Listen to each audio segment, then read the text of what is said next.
Ma sœur, mon frère, toi qui es venu ce matin prendre le temps de renouveler tes forces spirituelles, on pourrait dire intellectuelles aussi, par l'écoute, le chant, la prière, sois sans crainte. L'Éternel est là, il t'appelle, il t'invite. Ma sœur, mon frère, tu es ici chez toi, dans cette maison. Tu es reconnu tel que tu es, accueilli sans condition. La grâce de l'Éternel t'est donnée ici et maintenant. Nous avons la joie d'accueillir le rabbin Yann Boissière, donc rabbin du mouvement, du judaïsme en mouvement. Alors, vous avez fait des études de spécialisation un peu différentes en fait. Vous avez été étudiant en civilisation anglo-américaine, en linguistique, et puis aussi au Conservatoire du cinéma français. Et puis vous êtes devenu rabbin, donc rabbin libéral, aujourd'hui donc du judaïsme en mouvement.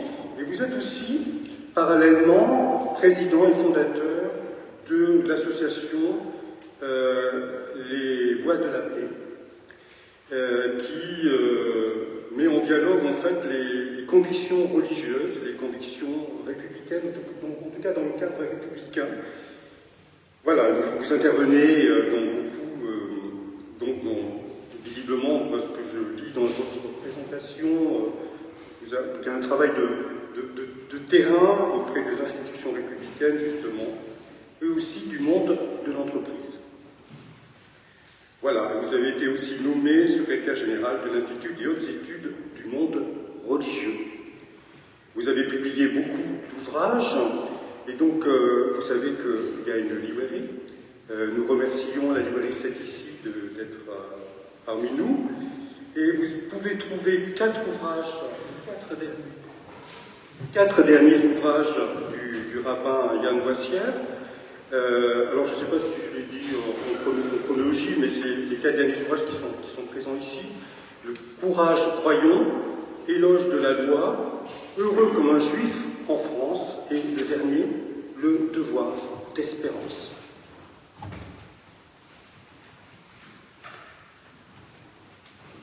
Je vous invite maintenant à louer l'Éternel.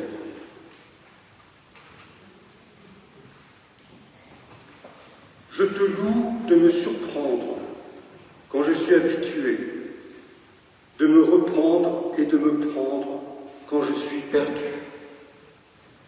Je te loue d'être un Dieu vivant qui se met en quête de l'humain, non pas un Dieu qui demeure, mais un Dieu qui vient. Je te loue d'être moins le but que le chemin, moins le terme que la brèche, moins l'horizon que la marche. Dieu vivant, tu es vivifiant. Apprends-moi à voyager ma vie, le cœur en alerte, l'esprit en éveil, le corps en souplesse, comme celui qui a encore à s'enchanter d'être sur la terre des vivants. Et je vous invite à vous lever pour chanter le psaume 47, donc les strophes 1 à 3.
vous asseoir.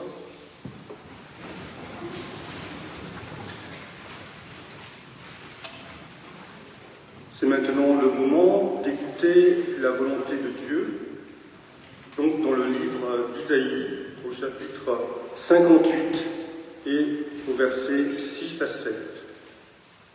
Brise les chaînes injustes, dénoue les liens de tous les jougs, renvoie libres ceux qu'on opprime, met fin à toute espèce de servitude, partage ton pain avec l'affamé, recueille dans ta maison les malheureux sans asile, donne des vêtements à ceux qui sont nus, et ne te détourne jamais de ceux qui sont ta propre chair.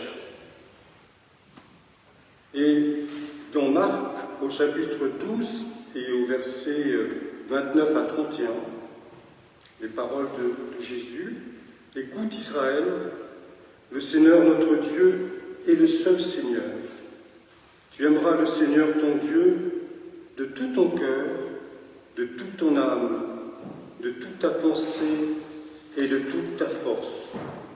Et voici le second commandement, tu aimeras ton prochain comme toi-même.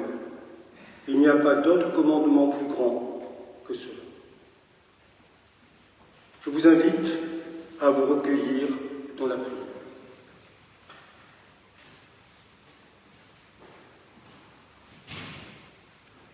Éternel, nous sommes un peuple à la nuque raide, à regarder devant nous dans la pauvre attente qu'advienne exclusivement ce que nous avons prévu. Nous perdons de vue tous les imprévisibles que tu fais jaillir dans nos existences. Nous entravons nos yeux d'œillères, nous fixons nos regards dans une seule direction, malgré la fluidité de ta présence qui peut surgir de chaque recoin de nos vies. Éternel, nous t'en prions. Opère en nous la conversion qui ouvrira notre chemin de vision. Qu'à ton appel, nous nous tournions pour te découvrir plus proche, ressuscitant les angles morts où nous avions enterré l'espérance d'un jour neuf par toi seul imaginé. Amen. Je vous invite à vous lever pour entendre les paroles de la grâce.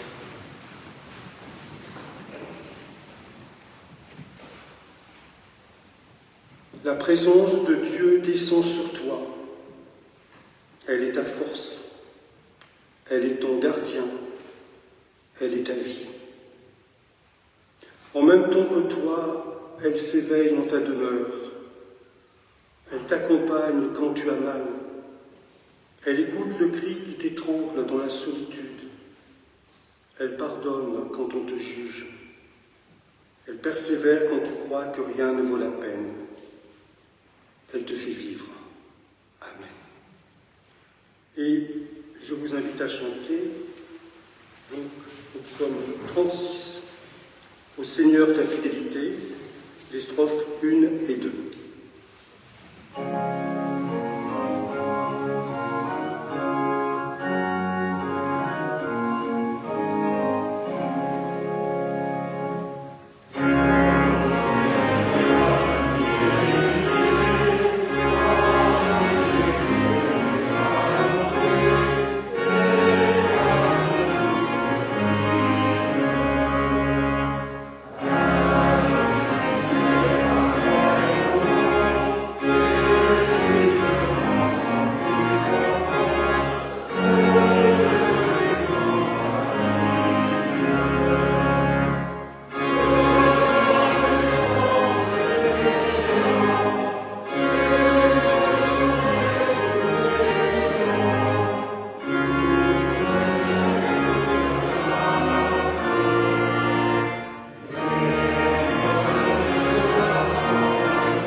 4e conférence, notre thématique « À quoi servent les religions ?» Et donc nous avons la joie d'écouter le rabbin Yann Boissière avec cette question, à interdire ou à libérer?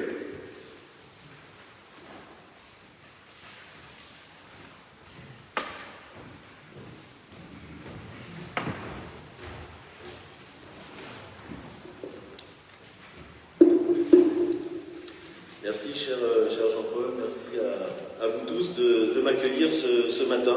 C'est très impressionnant de parler en hauteur comme ça. On n'a pas l'habitude dans une synagogue d'être en position de hauteur comme ça. Donc, je suis très très heureux d'être parmi vous.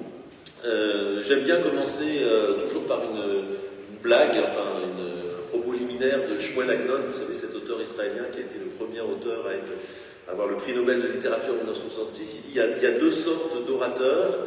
Il y a les orateurs dont on sait par avance ce qu'ils vont dire, et les orateurs qui, une fois qu'ils ont parlé, on ne sait toujours pas ce qu'ils ont dit. Donc je vais essayer d'éviter les deux écueils, et vous annoncer un petit peu le propos. Alors, on a 40 minutes, évidemment, pour traiter un sujet aussi vaste, c'est peu, mais j'ai décidé d'axer donc à quoi servent les religions, à interdire ou à libérer, évidemment, de mon point de vue, enfin du point de vue sans doute de beaucoup de gens, plutôt à libérer, bien sûr, avec tous les dangers inhérents, tous les dangers qui guettent toutes les religions, l'extrémisme, etc. Mais bien sûr, sur le fond, c'est à libérer. Je suis parti du principe que le judaïsme est une religion de la loi, comme vous le savez, c'est-à-dire que l'éthique profonde du judaïsme s'exprime par la loi, et toute loi a nécessairement un fondement éthique. En tout cas, c'est une des caractéristiques du judaïsme d'exprimer la loi et d'avoir voulu la conserver.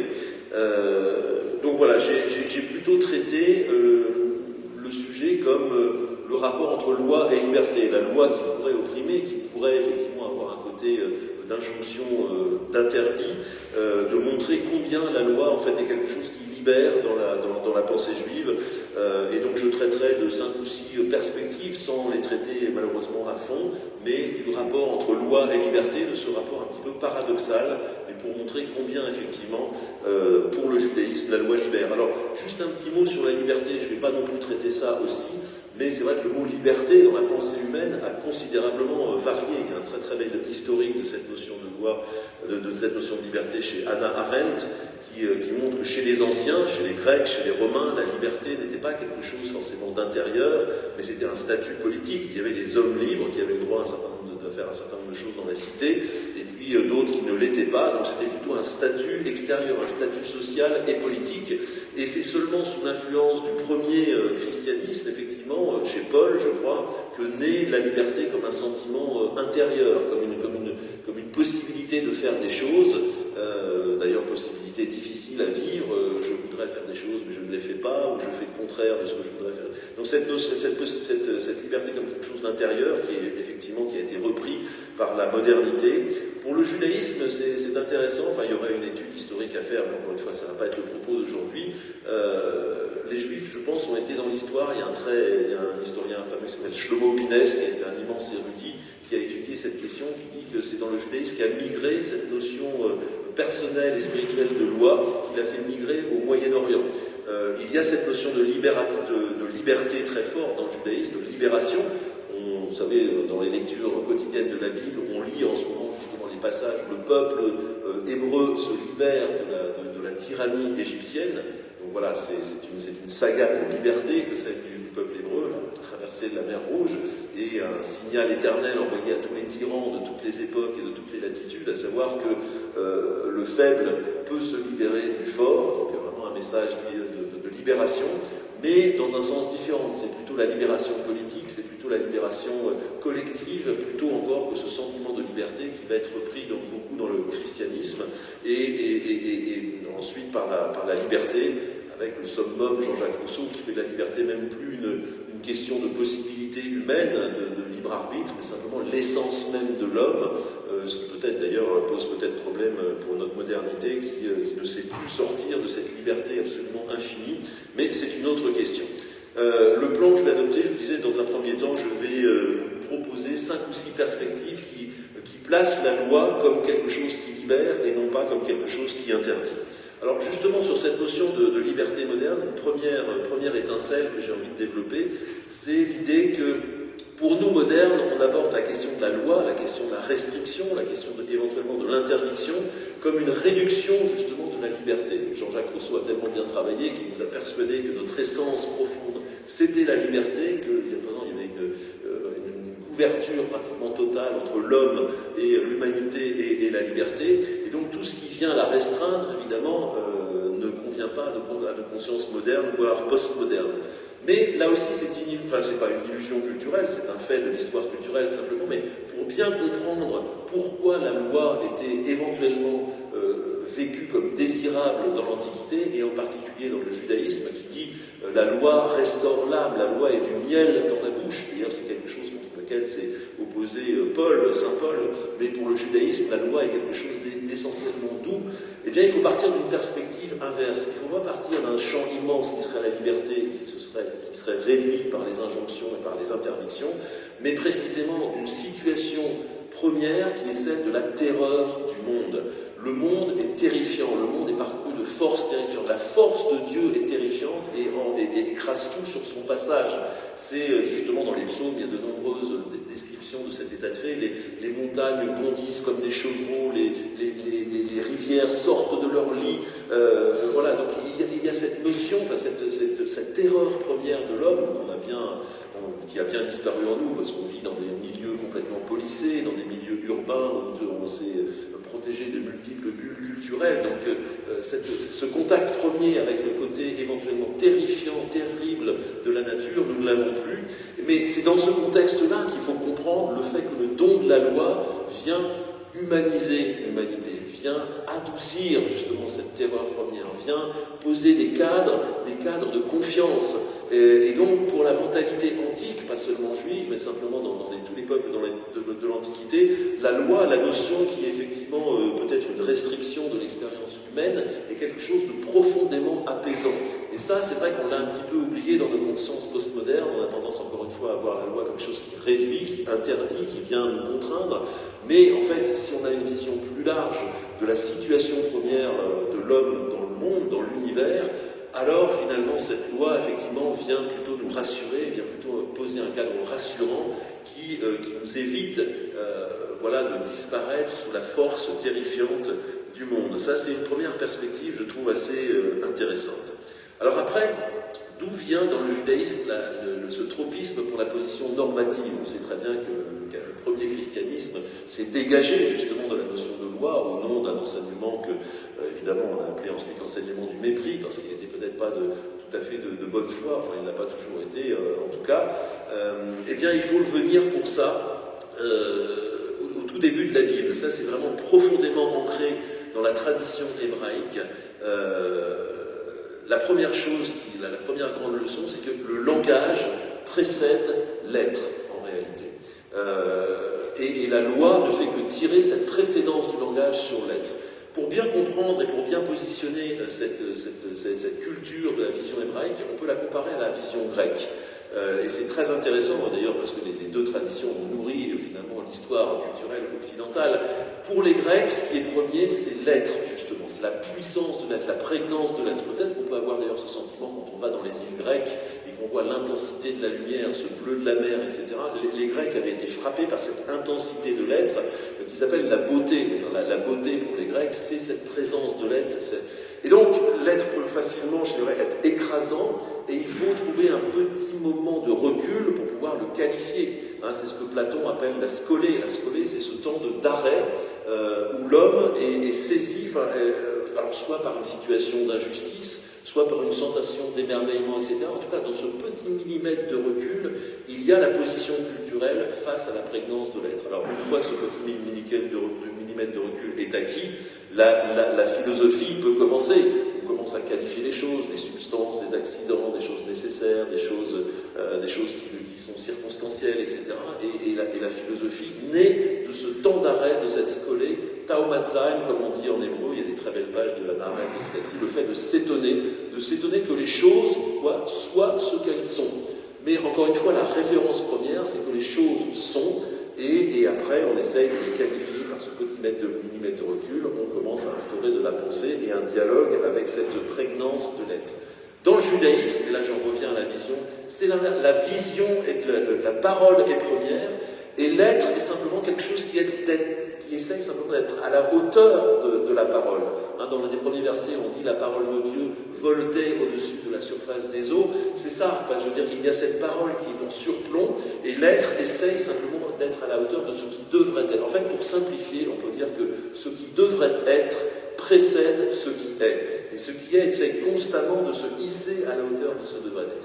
Et quand on comprend cette vision première, on comprend que la loi, qui effectivement fixe un certain nombre d'injonctions, de choses à faire ou de choses à ne pas faire, ne fait que tirer le fil de cette précédence du langage. Ce qui devrait être précède toute existence, et donc la loi est simplement l'organisation de cette pensée, de cette précédence, de ce qui devrait être. Et c'est pour ça que la loi est éminemment désirable, parce qu'elle prolonge en fait l'instant premier de la création, où la parole surgit, où il y a d'abord du désir, du devrait être, et puis après on essaye, le monde et les hommes essayent d'être à la hauteur de ces valeurs. Donc on comprend que la loi ne vient rien restreindre du tout, c'est pas du tout la notion d'interdiction, au contraire c'est celle qui permet à l'être d'exister et de se hisser à la hauteur des valeurs. C'est vraiment dans cette perspective qu'il faut comprendre la loi, et l'interdiction comme les obligations ne sont que des techniques finalement pour aboutir à cette hauteur de l'être. Une autre façon de qualifier la loi, je reviens à cette troisième étincelle, alors vous voyez, c'est un peu une cavalcade, parce que évidemment chaque sujet on pourrait s'approfondir, on pourrait approfondir facilement une bonne heure sur chaque idée, mais une troisième perspective sur la loi nous est donnée par ce grand maître du judaïsme, qui s'appelait Léon Ashkenazi. Il avait un prénom qui s'appelait Manitou, vous savez, les éclaireurs israélites de France. D'ailleurs, comme dans tous les scouts, on porte des prénoms, et son prénom c'était Manitou, donc il est plutôt connu comme ça. C'est l'un des plus grands enseignants de l'après-guerre en France. Il a formé tous les éducateurs juifs donc dans les années 50-60, qui sont eux-mêmes devenus des penseurs, etc. Vous en avez peut-être reçu ici. Et Manitou disait, voilà, la loi dans le judaïsme il y a un conflit premier qui est résolu par la personne d'Abraham, justement.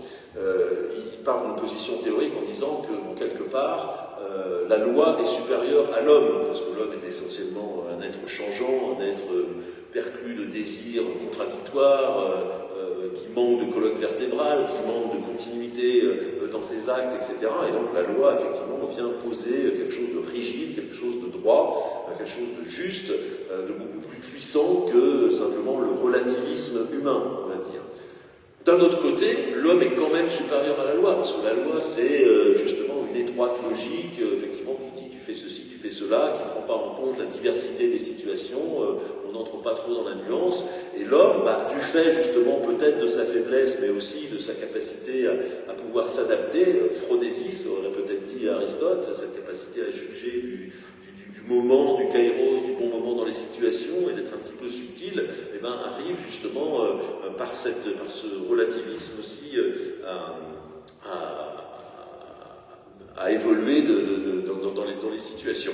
Et donc on est dans une aporie, soit la loi juste, mais qui écrase un petit peu, qui est un petit peu trop primaire, soit l'homme qui, effectivement, ondoyant,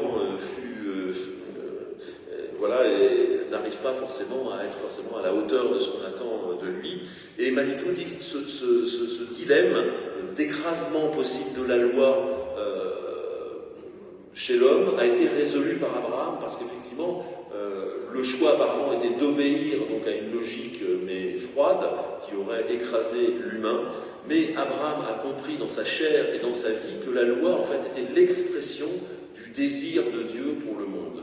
Et Manitou dit c'est quand même pas du tout la même chose d'obéir à la froide logique d'une loi dont tout le monde on pourrait reconnaître qu'elle est juste, qu'elle trace des lignes droites, etc., mais qui est une espèce de monstre froid, etc., mais que cette loi soit elle-même l'expression d'un désir de Dieu pour le monde, c'est pas la même chose d'obéir à une simple logique que d'obéir au désir de Dieu, qui effectivement s'exprime par des conseils, par des injonctions, et pour Manitou, c'est Abraham qui a réussi le premier à résoudre cette aporie d'une logique d'airain qui est juste et du relativiste humain qui est éventuellement trop flasque pour tenir une position digne dans ce monde. Et j'aime bien effectivement penser cette loi, il est bon à l'aune de cette image de penser cette loi comme une espèce de compromis justement entre le relativisme éventuellement faible de l'homme, mais aussi sa souplesse et quelque chose de juste. Donc voilà, c'était une troisième perspective qui, encore une fois, fait dire au judaïsme que la loi est quelque chose de désirable. Une quatrième perspective, c'est le fameux Matan Torah. Vous savez que voilà, l'événement central du judaïsme, c'est le don de la loi. Enfin, c'est l'une des trois fêtes de pèlerinage du judaïsme. Pessah, Pâques, qui célèbre la célébration des Hébreux d'Égypte, la libération. Ensuite, suivi de la fête de Shavuot, un terme hébreu qui veut dire semaine, tout simplement parce qu'on compte 49 jours, 7 fois 7 semaines, et le 50e jour a lieu Shavuot, la fête des semaines, qui célèbre de fait le don de la loi, Matan Torah, le don de la loi, et puis bien sûr la troisième fête de pèlerinage, Sukkot, la fête des cabanes, qui intervient un petit peu plus tard, en général vers septembre, octobre. Ce Matan Torah, ce don-là, a beaucoup préoccupé les rabbins, dans une diversité de problématiques, mais en particulier la problématique de l'élection. Pourquoi nous, finalement? Pourquoi nous? Est-ce qu'on est meilleur que les autres? Pas du tout, on dit les rabbins, le Matan Torah n'est pas Dieu n'aurait pas regardé parmi différents peuples, etc., en disant ceux-là, oui, ceux-là, ils sont bons, etc., on va leur donner. Les rabbins cherchent par beaucoup de midrashim. Vous savez, les midrashim, ce sont ces histoires un peu narratives qui essayent de philosopher sur certains tel phénomène. Donc il y a beaucoup de midrash, c'est toute une littérature parallèle à la Bible qui essaye de donner des explications de la Bible et de donner un contenu de pensée à certains épisodes, dont en général celui de la loi. Et donc il y a un midrash fameux qui justement s'interroge sur pourquoi finalement pourquoi le peuple hébreu à ce moment-là et pourquoi pas d'autres peuples. Donc l'histoire met en scène Dieu qui cherche effectivement des peuples et qui s'adresse tout d'abord aux descendants d'Ésaü. Et chaque peuple, c'est intéressant, c'est un peu répétitif dans l'histoire, mais dit, avant éventuellement d'accepter ta loi, dis-nous ce qu'il y a dedans. Alors Dieu dit, tu ne tueras point, par exemple.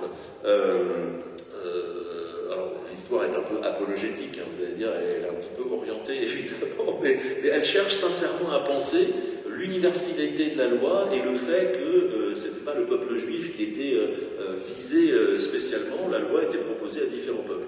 Et Ésaü, informé de cette idée qu'effectivement il y a tu ne tueras pas, dira oui, non mais qu'est-ce qu'on fait? Tu vivras par l'épée. C'est un des versets qui caractérise Ésaü. Et au nom de cette conception propre qu'ils ont d'identité, il dit non, on ne peut pas l'accepter, ça va être contradictoire avec notre peuple.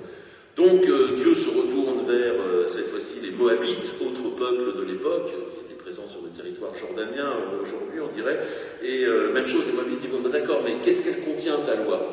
Et Dieu, peut-être aussi un peu de mauvaise foi lui-même, dit mais tu ne connaîtras pas d'impudeur. Et Moab se dit non, on ne peut pas l'accepter parce que l'on est né d'une inceste, vous savez, Moab, etc. Donc il les propose ensuite aux Ismaélites qui disent qu'est-ce qu'il y a dans ta loi? Tu ne voleras pas. Et les réponses des Ismaélites, oui, non mais nous on vit de razzia, notre culture c'est la culture de la razzia, donc on ne va pas pouvoir être à la hauteur de cette loi, c'est un petit peu orienté évidemment comme réponse. Mais ce qui est intéressant, c'est que le principe, c'est que les peuples, avant d'accepter éventuellement une loi extérieure, une loi surnaturelle, essayent de la faire coïncider avec une vision propre, disons de leur propre identité. Et finalement, en désespoir de cause, c'est presque aussi une histoire un peu humoristique, Dieu s'adresse aux Hébreux et dit alors voilà, moi j'ai une loi, la personne en veut, etc. Est-ce que vous en voulez? Et les Hébreux ne posent aucune question préalable, ils répondent Naaseh Venishma, allez, donne-nous ta loi, on va faire, et après on comprendra. Ce Naaseh Venishma est effectivement une phrase importante, elle est rapportée plusieurs fois par la Bible.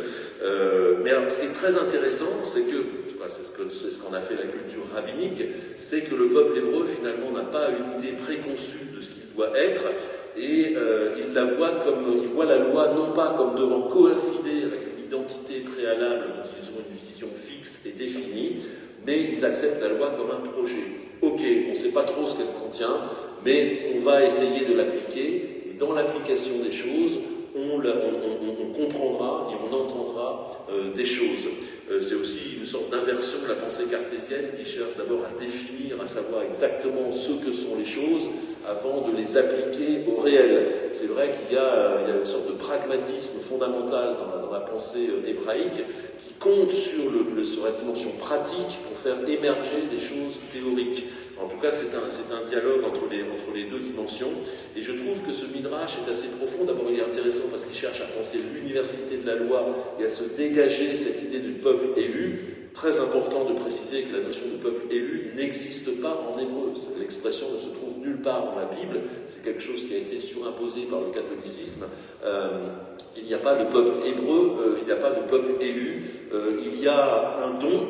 Mais les rabbins mettent l'accent sur la réception. Le peuple hébreu a été le seul finalement à la recevoir. On n'était pas prédestiné à la loi, mais de fait on l'a reçu par une absence, par une ouverture et par une absence de rigidité liée à une idée qu'on aurait eu de notre propre identité. Je trouve que ce midrash est très intéressant pour positionner la loi comme quelque chose qui ouvre un futur possible pour un peuple plutôt que de le restreindre. Et je trouve que cette histoire a tout à fait sa place dans le sujet d'aujourd'hui. Alors attendez, je regarde un petit peu. Il est 11h12, ça fait ça. Je parle depuis une demi-heure déjà ou pas? Non. J'essaye de rester dans les limites. On a jusqu'à quelle heure? Bon, j'essaye de voilà, je vais peut-être terminer par... non, moi je vais aller... Enfin, j'ai encore deux petits points. Pardon? Tout le temps, d'accord. Une autre étincelle encore, c'est quelque chose qui est signalé par un auteur que je vous recommande, dont c'est un grand politiste, un philosophie politique américain, mais dont un livre a été traduit en français, Michael Walzer, vous connaissez sans doute, et le livre c'est Dans l'ombre de Dieu, la politique et la Bible. C'est publié chez Bayard en 2016, donc c'est assez récent finalement, très très intéressant sur la pensée politique qui se déploie dans la Bible. Et il a cette réflexion intéressante, et je trouve qu'elle a toute sa place dans le sujet aussi, en disant bon, finalement les deux grandes idées dans la Bible, d'un point de vue de la philosophie politique, c'est une espèce de compromis, une affirmation de la souveraineté divine. Hein, c'est évident, Dieu est le maître du monde, le créateur des cieux et de la terre, donc la souveraineté divine. Mais on peut s'étonner, d'ailleurs Lévinas avait été le premier à dire, c'est étonnant que le judaïsme n'ait jamais été une théocratie. Parce que je veux dire, avec un tel préalable, la souveraineté divine absolue sur sa création, le judaïsme, et dans les expressions de ses communautés politiques, avait toutes les chances de devenir une théocratie, mais au grand jamais elle l'est devenue. Alors, c'est pas le sujet d'aujourd'hui, mais au nom, justement, d'une méfiance instinctive, viscérale, contre le pouvoir religieux, essentiellement dû à la personne du prophète qui vient sans cesse jeter le grain de sable entre une collusion du religieux et du politique. Il y a Aaron qui est le premier grand prêtre, il y a le pouvoir politique qui est ce qu'il est, mais en fait c'est pas un duo, c'est un trio, et le prophète vient sans cesse justement déranger ce triangle et cette superposition éventuelle du politique et du religieux. Donc voilà, ça c'est l'une des réponses. Mais donc il y a quand même cette affirmation d'une souveraineté divine dans la Bible, évidemment, mais aussi l'affirmation de la liberté humaine, du libre choix. Et comment on concilie les deux? Justement grâce à la loi. Et alors l'étude de Michael Walzer est assez intéressante parce qu'il dit, quand on regarde, quand on lit la Bible, effectivement, en fait, il n'y a pas un code de loi, il y a 3 codes de loi complètement différents, qui sont superposés, et dont on aurait pu penser qu'il y a une sorte de synthèse, mais en fait, il n'y a pas de synthèse, et en fait, c'est la discussion entre ces choses, même contradictoires, qui sont gardées ensemble dans le même champ d'attention, qui va faire que, justement, on va pouvoir dialoguer. Michael Walzer a une réflexion de juriste aussi, il dit c'est bizarre parce que c'est Dieu qui énonce la loi dans le judaïsme, enfin dans la Bible évidemment, et on pourrait penser que le judaïsme a une conception positiviste de la loi. Vous savez, il y a plusieurs philosophies du droit. Le positivisme, c'est cette conception qui affirme qu'une loi est est valable du simple fait qu'elle est édictée par une autorité reconnue comme la bonne. Bon, bah là, toutes les conditions étaient réunies pour que la Bible ait ce genre de conception, à savoir Dieu parle, et voilà, on a juste à obéir. Enfin, on peut supposer que le prophète retranscrit fidèlement la parole de Dieu, et donc à partir du moment où Moïse écrit cette loi, point final, c'est ce qu'il faut faire. Mais dans le judaïsme, en fait, pas du tout, parce qu'en fait, il y a 3 lois différentes, 3 codes de loi différents, les historiens le savent, qui sont énoncés à des moments différents, où c'est même pas d'ailleurs mis dans la bouche de Dieu. Dieu semble approuver les hommes qui légifèrent, etc. Le premier code, c'est le code de l'Alliance qui se déploie dans l'Exode, entre les chapitres 20 et 23 notamment, ou un premier code de loi. Alors les historiens pensent que c'était probablement la loi d'une sorte de confédération tribale, vous savez, les 12 tribus. En tout cas, c'est un premier état politique qui a dû exister, c'est encore assez conjectural, hein, on n'a pas de choses définitives là-dessus, mais en tout cas, il y a un premier code de loi qui est énoncé, dont les 10 paroles, etc., bien sûr. Ensuite, il y a un deuxième code de loi qui, franchement, n'a rien à voir avec le premier, c'est le code du Lévitique. On sait que le code du Lévitique, donc, ce sont des lois de pureté. Le premier code est une vision prophétique. En fait, il y a 2 voies, il y a même 2 voies légales dans la Bible. Il y a la voie du prophète et il y a la voie des prêtres. Et leur vision du monde n'est absolument pas la même. La vision du prêtre, c'est une vision qui est axée sur pureté, impureté, sur le fait que le monde doit reposer sur un ordre et que tout désordre modifie et altère l'état du monde et qu'il faut le réparer à travers des procédures de pureté, d'impureté. Ça, c'est vraiment la pensée sacerdotale. Le prophète a une vision beaucoup plus dynamique. On sait que Moïse, lui-même, le plus grand des prophètes du judaïsme, est le premier à casser les tables de la loi, geste iconoclaste s'il en est. Donc, il y a le code de l'Exode, le premier code, ensuite le code lévitique, qui est d'une tenue profondément différente, et puis même dans le Deutéronome, il y a évidemment une réénaction de la loi, Deutéro, deuxième, nomos, loi, mais en fait qui la modifie profondément, qui n'est pas juste une simple reprise, il y a vraiment des variations très importantes, et puis même des choses nouvelles, et on sait, alors les historiens on savent un petit peu plus là-dessus, qu'effectivement ces 3 lois sont issues de milieux culturels différents, donc la confédération tribale pour le premier, la pensée sacerdotale pour le deuxième, et la pensée deutéronome proche sans doute des milieux royaux un peu plus tard, etc., à Jérusalem. Et donc ce qui est formidable, c'est que ces 3 lois semblent coïncider. Dieu semble les endosser alors qu'elles disent des choses profondément contraires, et tout ça pour vous dire, ça mériterait sans doute une étude plus serrée, tout ça pour vous dire que ça ne dérange pas le judaïsme, parce que justement c'est le fondement de quelque chose d'assez contre-intuitif, mais c'est que la loi, dans tous ses énoncés, est contradictoire, et donc que la loi, ça se discute, en fait. Voilà pourquoi, effectivement, la loi est faite d'injonctions, mais ces injonctions, qu'elles soient positives ou négatives, tu feras ou tu ne feras pas, ça se discute. Et la culture rabbinique qui prend le relais du leadership juif vers entre 0 et 200, c'est l'œuvre des rabbins, le mouvement rabbinique est lui-même, après la destruction du temple, va être amené justement à prendre en charge le judaïsme, alors qu'avant c'était plutôt les milieux sacerdotaux ancrés autour du temple qui avaient le leadership en quelque sorte. Et donc ces rabbins qui ont une conception plus intérieure de la loi, l'intériorité plus spirituelle, etc., vont effectivement faire les grands travaux d'adaptation du judaïsme et vont rédiger cette loi, mais autour d'une idée très forte et très simple que la loi, ça se discute. Et finalement, le fait que la loi se discute est l'équilibre parfait, c'est ce qui met le curseur parfait entre la souveraineté divine et la liberté humaine. Et la loi, mais une loi qui se discute, est le vecteur convergent de ces 2 idées. Oui, on reconnaît évidemment la souveraineté divine. Dieu est l'auteur du fait que la meilleure position de l'homme, c'est une position normative, prescriptive. Nous vivons dans un monde jugé. Oui, il y a des valeurs absolues, etc. Mais le contenu de cette loi, en fait, il se discute.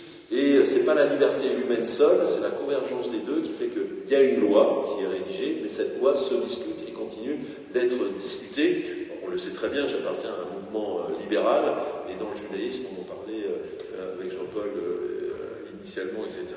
Il y a effectivement des conceptions très différentes de la loi, entre des lectures simplement littéralistes, des lectures plus allégoriques aussi. Je pense que ces curseurs existent dans toutes les religions. Mais là aussi, on voit que la loi, qui est faite effectivement de prescriptions, parfois d'interdictions en fait, est essentiellement destinée à ouvrir le dialogue entre Dieu et l'homme autour de deux idées très fortes, la souveraineté divine, oui bien sûr, mais aussi la liberté humaine de dire, oui, c'est ça qu'il faut plutôt pour notre société, etc. Et donc la loi se discute. Alors, chers amis, je vais terminer juste, j'avais prévu de dire d'autres choses, mais il faut garder un petit peu de temps aussi peut-être pour la discussion et pour la suite du culte. Voilà, j'ai parlé du fait de l'inversion de perspective qu'il faut toujours garder à l'esprit, du fait qu'on part de la terreur du monde pour aboutir à la loi et non pas de la liberté pour voir la loi comme quelque chose de restrictif. J'ai parlé d'une deuxième perspective, que la légitimité de la position normative, elle vient de cette vision hébraïque première, que le langage précède l'être et que la loi ne fait que tirer la conséquence de cette vision. J'ai parlé du problème de Manitou, effectivement, entre le relativisme humain et la froide logique de la loi. Eh bien, Abraham comprend que la loi, c'est l'expression d'un désir de Dieu pour le monde, et donc c'est quand même pas la même chose d'obéir à la logique ou d'obéir à un désir, un divin. J'ai parlé du Matan Torah, du don de la loi, comme quelque chose, comme une loi de projet, plus qu'une loi qui viendrait border une identité préétablie, une conception qu'on aurait de nous-mêmes. Je viens de parler de la loi qui se discute dans le judaïsme. D'ailleurs, il y a une chose assez intéressante par un juriste qui s'appelle Alvarez, je crois qu'il enseigne à la faculté de Strasbourg, enfin il enseignait, qui disait, regardez la loi dans le judaïsme. La première des lois a lieu lors du jardin d'Éden, et c'est donc l'interdiction qui est liée au fait de manger l'arbre, et évidemment, qu'est-ce qui se passe? L'homme fait le contraire. Au passage, beaucoup de rabbins pensent que c'est une sorte de pédagogie divine profondément humaine. Si vous dites à votre enfant, tu vois cette armoire là-bas qui est fermée, surtout tu ne vas jamais l'ouvrir, etc., évidemment, dès que vous aurez le dos tourné, le gamin va essayer d'ouvrir l'armoire. Donc, quand Dieu dit, tu vois cet arbre, et surtout tu n'en manges pas, surtout tu n'y touches pas, évidemment, c'est l'inverse qui se produit. Et Alvarez en tire la conclusion que la première loi divine, finalement, est contrevenue aussitôt, et aussitôt elle se transforme en autre chose, elle se transforme en une problématique de connaissance. Parce que Dieu lui dit, voilà, où es-tu, Ayeka, c'est la fameuse question que Dieu pose juste après que Adam ait transgressé l'interdiction de toucher et de manger à l'arbre. Et où es-tu, c'est une question. Et la loi est immédiatement retraduite et reformulée en question. Et c'est en consonance avec ce que je vous ai dit avant, c'est que la loi, ça se discute, c'est quelque chose qui s'étudie dans le judaïsme, et c'est une problématique aussi bien d'injonction, parce que ça organise le corps social, évidemment, on le fait ou on ne le fait pas, mais c'est aussi une problématique intellectuelle de la loi. C'est quelque chose qui se discute, c'est un champ d'étude, ça aussi c'est un petit peu contradictoire. Et d'ailleurs, la forme du Talmud le montre, la loi est constamment discutée. Le Talmud, en fait, c'est un recueil de discussion, c'est pas du tout un recueil comme nos codes civils ou nos codes pénaux des systèmes légaux laïques le présentent. La loi se discute et sans cesse de manière contradictoire, donc c'est une problématique de connaissance aussi bien qu'une problématique destinée à régler, encore une fois, le corps social. J'en terminerai juste par une belle idée de la liberté, justement, qui est liée au passage qu'on lit en ce moment dans la Torah, le passage du Pharaon. Vous connaissez l'histoire, Moïse vient s'adresser au Pharaon, par 10 fois il lui demande « viens libérer mon peuple », etc. Le Pharaon n'a nulle envie de laisser partir le peuple hébreu parce qu'il les exploite pour construire ses pyramides et ses monuments. Et puis, à chaque fois, finalement, il dit oui, d'accord, ok, je vais le faire, et puis il se ravise, et puis à chaque fois, Dieu envoie une plaie pour essayer de faire plier la volonté du Pharaon, évidemment sans succès. Seule la 10e plaie, la plus terrible, la mort des premiers-nés, où le Pharaon est lui-même touché parce qu'il a un premier-né, il a des enfants, sa volonté plie, allez-vous-en, je ne veux plus vous voir. Au passage, il se ravisera quand même en poursuivant les Hébreux au moment où ils sont en train de traverser la mer Rouge. Mais on pourrait se poser, et d'ailleurs les commentateurs se la posent, la question, ce que j'appelle moi le fair-play du scénariste. J'ai été un peu scénariste à une période de ma vie, quand vous faites un personnage, on est toujours tenté que les personnages soient les porte-voix d'une conception précise. Et en général, ça fait des très mauvais scénarios. C'est un très bon scénario, c'est un scénario où les personnages sont multiples, contradictoires et évolutifs. Donc quand un personnage, c'est la même chose en littérature, sont simplement les porte-voix d'une idée théorique, ça fait peut-être des idées intéressantes, mais ça fait des très mauvais romans ou des très mauvaises histoires. On pourrait se dire, mais quand même, ce pauvre pharaon, effectivement, c'est le méchant de l'histoire, ça s'est entendu, mais il n'y a pas de libre arbitre, puisqu'à chaque fois, dans des divers versets, dit Dieu endurcit l'esprit du pharaon. Donc oui, le pauvre pharaon, il n'avait pas la liberté de laisser partir. C'est Dieu lui-même qui lui impose de dire non. C'est une sorte de marionnette en négatif de Dieu. Et lecture fine, en fait, qui est profondément intéressante, nous montre que, en fait, dans le verset, dans la manière dont sont rédigés les versets en hébreu, dans les 5 premières fois, les 5 premières occasions de demande de Moïse, il est dit « Et le cœur de Pharaon s'endurcit ». Donc c'est lui-même tout seul qui s'endurcit. Et c'est seulement au bout de la 6e plaie qu'il est dit « Et Dieu endurcit le cœur de Pharaon ». Et les commentateurs en tirent une idée assez profonde en disant « Le Pharaon, pendant 1 fois, 2 fois, 3 fois, 4 fois, 5 fois, a eu la liberté lui-même, librement, de laisser partir. Il avait son libre arbitre. Mais le libre arbitre, si au bout d'un moment on ne s'en sert pas, alors la possibilité est retirée à l'homme. Le cœur, il y a une espèce de nécrose qui se fait, et là c'est Dieu, effectivement, qui supprime le libre arbitre de l'homme et qui endurcit le cœur du pharaon. Donc la liberté, c'est une sorte de muscle qui se travaille. Si on ne se sert pas de la liberté, effectivement, elle nous est retirée, et à ce moment-là, notre vie se transforme en destin, en quelque chose de figé, où on n'a plus la liberté. Et donc c'est intéressant par rapport aux positions philosophiques, les divers philosophes sur le fait de l'homme est-il libre. Alors certains répondent oui, il est libre, d'autres non, il n'est pas libre. Spinoza, non, la liberté est une illusion. Si une pierre pouvait penser, elle penserait qu'elle aura la liberté parce qu'elle ignore tout simplement qu'elle tombe à cause de la gravité. Enfin, ce genre de pensée. Le judaïsme ne répond pas de manière définitive, mais voit la liberté comme une disposition. Si on s'en sert, on muscle son appétence pour la liberté. Si on ne s'en sert pas, il y a un moment où elle nous est retirée, où on n'a effectivement plus du tout la possibilité autre que d'être dans une position figée qui nous enferme dans notre propre méchanceté. Donc ça aussi, c'est une leçon assez profonde sur la loi. La loi, c'est quelque chose qui se pratique.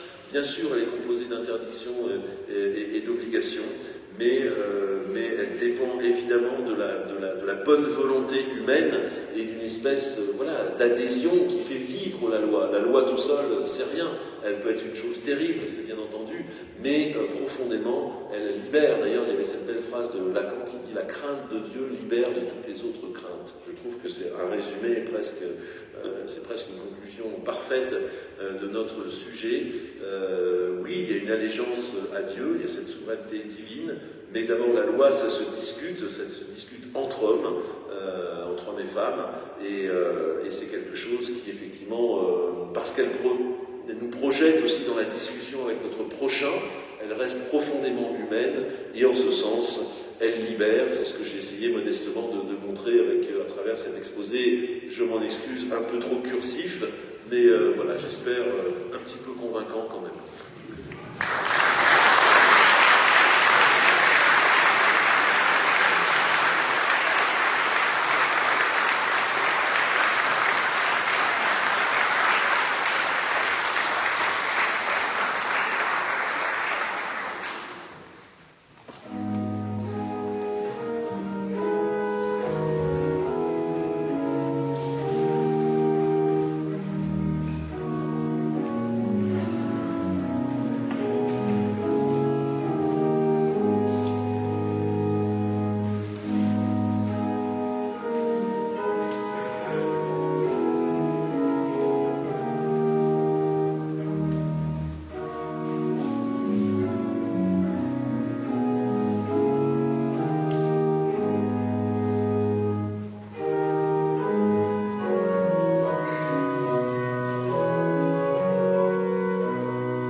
Merci beaucoup Yann Boissière pour cette passionnante conférence, cette relation étroite entre la loi et le désir de Dieu, et justement qui permet le questionnement et donc la liberté. Je vous invite donc à vous lever.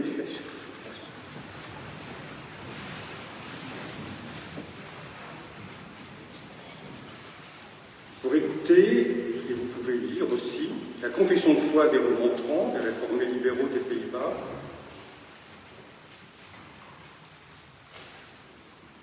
Notre paix ne réside pas dans la certitude de nos formulations, mais dans l'émerveillement devant ce qui nous arrive et nous est donné.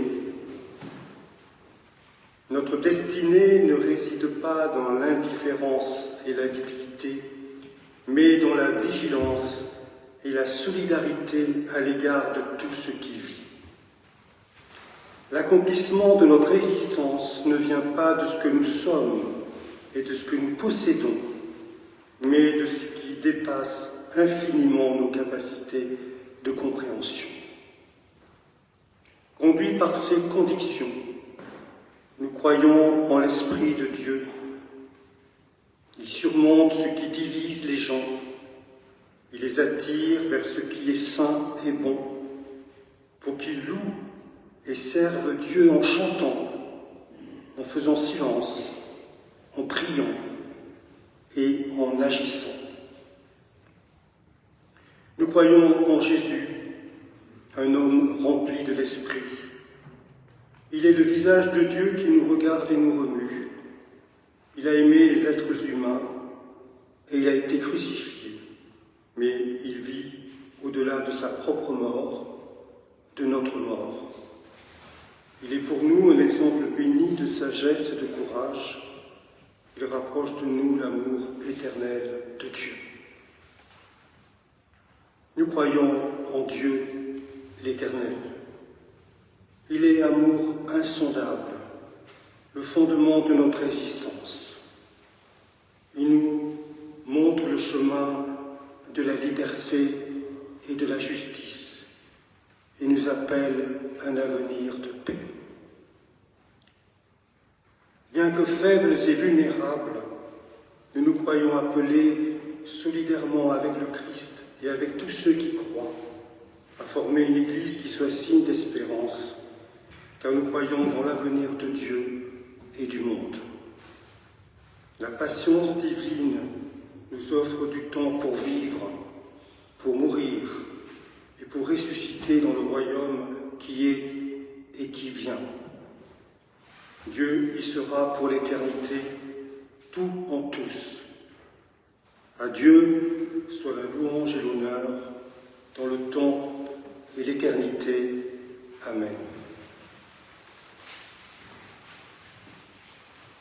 Maintenant, je vous invite à chanter le psaume 42, les strophes 1, 2, 3, 4, comme un cerf altérébraum.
encore un grand merci au rabbin Liliane Cossière pour cette conférence et qui vient conclure notre cycle sur à quoi servent les religions et j'espère que ce cycle vous aura donné toute satisfaction. Nous pourrons en discuter si vous le souhaitez. Je remercie aussi la librairie C'est ici, Jean-Paul l'a indiqué, qui est présente et qui pourra vous proposer des livres à la sortie du culte. Je rappelle aussi notre collecte pour l'épicerie solidaire de la Croix-Rouge du 11e arrondissement, comme chaque dimanche, à la sortie à droite. Et puis, c'est aujourd'hui, dimanche 1er février, donc nous avons une cantate. Et je vais... C'est Fred qui en parle. Ce sera la cantate Ishrabegenou, donc on n'a pas besoin de présenter, c'est la cantate célèbre de Bach, une cantate pour basse solo, une cantate très intime, dont le texte d'un magnifique poème, peut-être de Bach, écrit par Bach, sur le cantique du cinéma. Alors c'est ce soir à 17h30. Cette semaine, nous aurons la pause biblique, mardi 3 février à 12h30, donc toujours sur le premier épître de Paul, avec Corinna Combert. Et vous pouvez vous signaler auprès de Nicole Gigliotti si vous souhaitez participer au buffet à partir de 11h30. La pause spirituelle, comme chaque semaine, aura lieu jeudi prochain à 12h30. Et jeudi, nous aurons également Ciné-Club. Et Didier va vous en parler.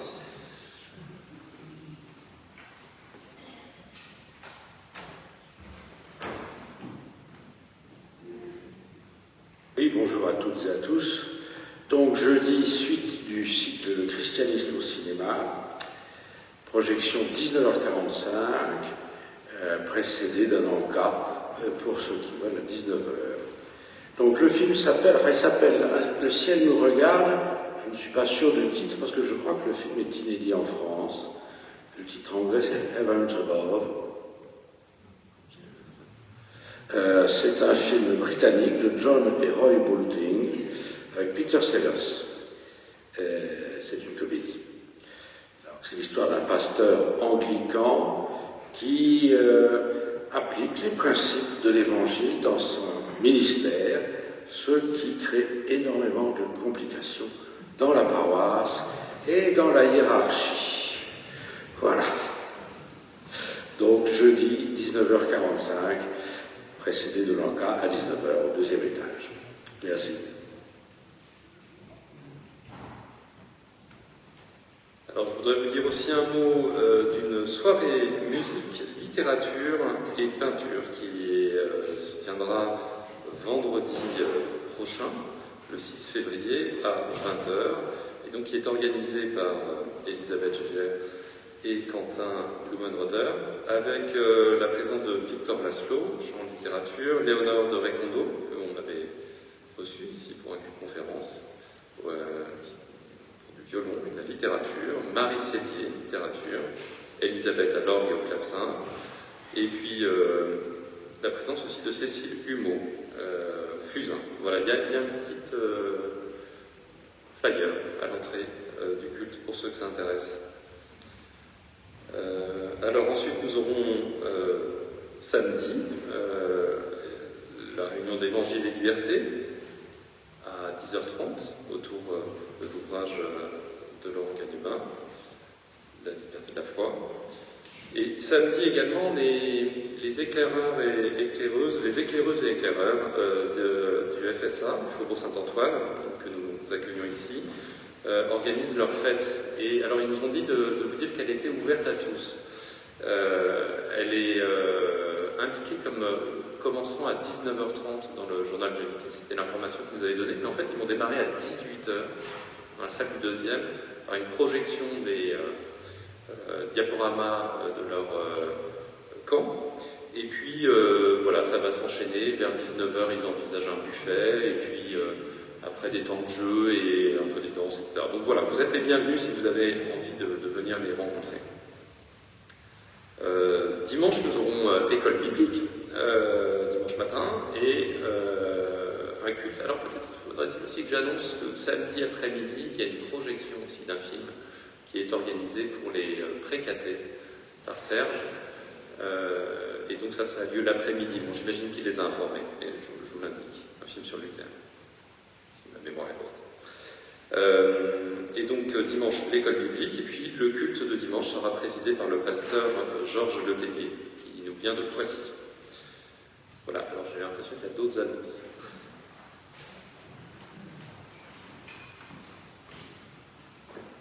Et bonjour à tous et à toutes.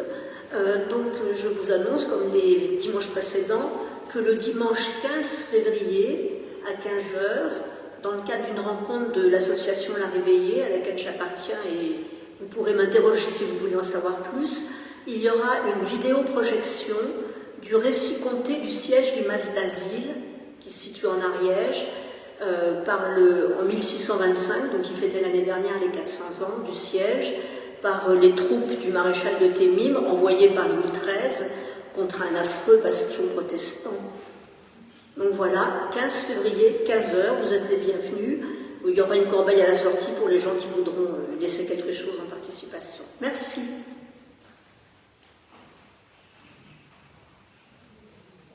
Oui, alors juste une information sur quelque chose qui s'est passé ce week-end, vendredi et samedi. Il y a eu l'Assemblée Générale de la Fédération Protestante de France, à laquelle on ne participe pas toujours. Il se trouve que nous étions, Isabelle Veillet et moi, présentes à cet événement. C'est extrêmement intéressant de s'intéresser un peu aux activités de la FPF, qui, comme vous le savez, regroupe non seulement une trentaine d'églises, dont bien sûr les luthéro-réformés, mais aussi une certaine partie des évangéliques, et qui regroupe aussi, qui essaie d'intégrer de plus possible des courants protestants très variés, avec une certaine harmonie, et toujours avec discussion, avec compromis, avec consensus, dans un modèle de discussion qui est tout à notre honneur. Et puis aussi énormément d'associations protestantes, de christianisme social, d'action pour les autres.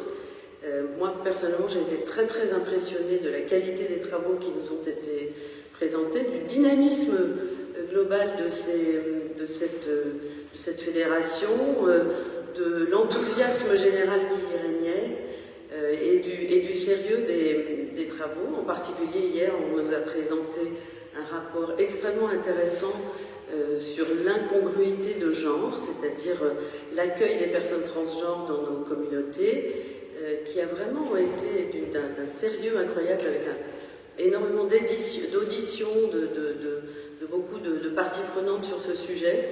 Bref, ce rapport a fait l'objet d'un certain nombre d'articles dans la presse. Vous avez peut-être vu un écho dans Le Monde. Et, en tout cas, ça vaut le coup de s'y intéresser, d'aller voir sur le site de la FPF ce qui s'y passe, et d'être fier de participer à cet ensemble protestant qui, à la fois, illustre la diversité du protestantisme, mais surtout son enthousiasme, son activité et tout ce qu'on fait pour les causes diverses et variées qui peuvent nous animer. Voilà.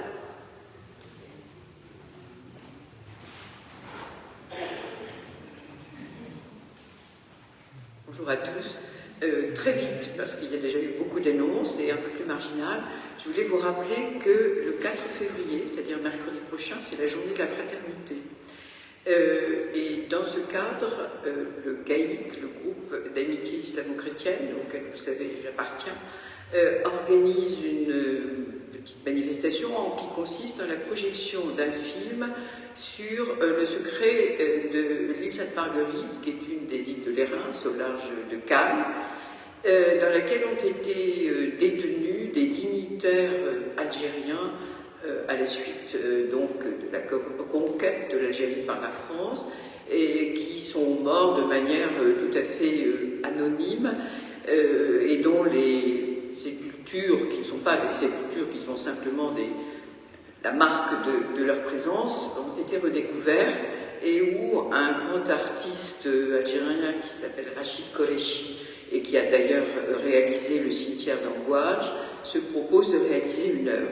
Alors, ce film, qui est très bien fait, qui est très intéressant, me semble d'autant plus intéressant dans le cadre de la journée de la fraternité que certains d'entre vous le savent sûrement, c'est que des protestants y ont été détenus au XVIIIe siècle et que je trouve que là, cette espèce de convergence dans le secret qui règne sur cette île, sur les détentions qui y ont été pratiquées, est tout à fait intéressante. Donc la projection de ce film a lieu au Forum 104, au 104 rue de Vaugirard à 19h, et vous êtes chaleureusement invités à venir y assister. Alors, y a-t-il d'autres annonces? Impôts, exactement. Oui, merci Jérôme de me le rappeler. Donc vous serez les bienvenus pour partager un pot de l'amitié à la sortie du culte. Ce sera l'occasion de pouvoir échanger, notamment avec le rabbin Yann Boissière. Et bien, nous allons reprendre le cours de notre Ikion.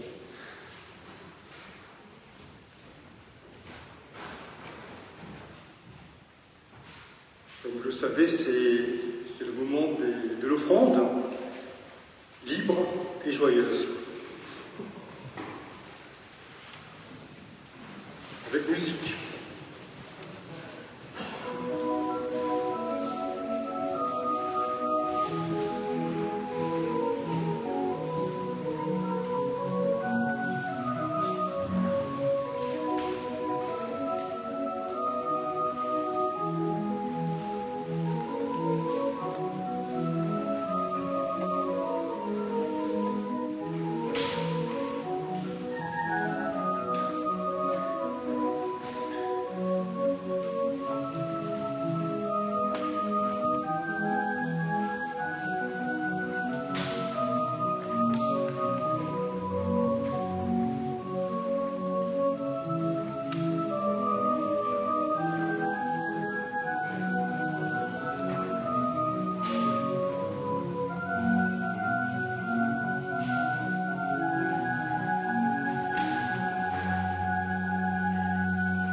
C'est le moment de prier ensemble.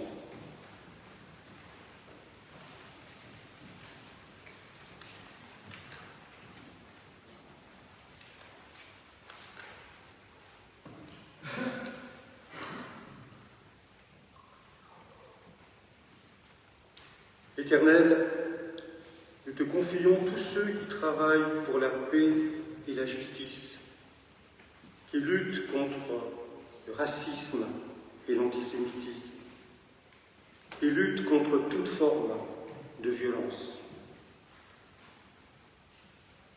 Reprenons les mots du pasteur Martin Luther King. Aujourd'hui, dans la nuit du monde et dans l'espérance de la bonne nouvelle, nous affirmons avec audace notre foi en l'avenir de l'humanité. Nous refusons de croire que les circonstances actuelles rendent les hommes incapables de faire une terre meilleure. Nous te prions pour que chacun d'entre nous, à sa place, poussé par le dynamisme divin, fasse avancer le royaume de Dieu en essayant d'aimer son prochain et de pratiquer la justice.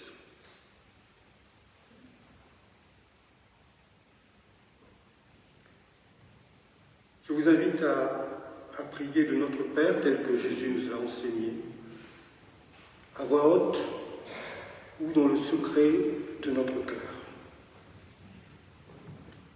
Notre Père qui es aux cieux, que ton nom soit sanctifié, que ton règne vienne, que ta volonté soit faite sur la terre comme au ciel. Donne-nous aujourd'hui notre pain de ce jour. Pardonne-nous nos offenses, comme nous pardonnons à ceux qui nous ont offensés. Et ne nous laisse pas entrer en tentation, mais délivre-nous du mal, car c'est à toi qu'appartiennent le règne, la puissance et la gloire au siècle des siècles. Amen. Avant de recevoir la bénédiction, je vous propose de chanter le psaume 67, les strophes 1 et 2.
Dieu qui te crée pour la joie et la louange, pour la rencontre et le partage, pour la tendresse et la lumière, te bénit et te garde en son amour.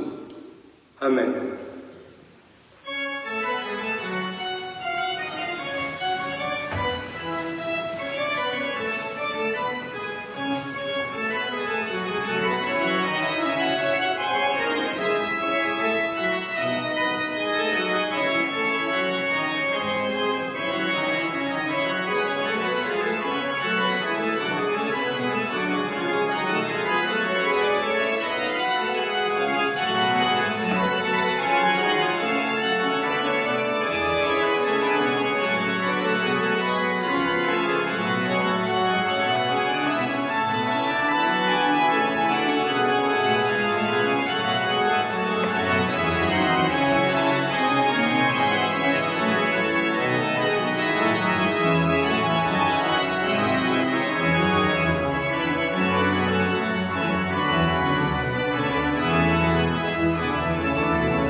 Excusez-moi, petite rectification. Tout le monde sait que j'ai des problèmes avec la maîtrise du temps, mais je me suis trompée de jour et d'heure sur la projection du film dont je vous ai parlé.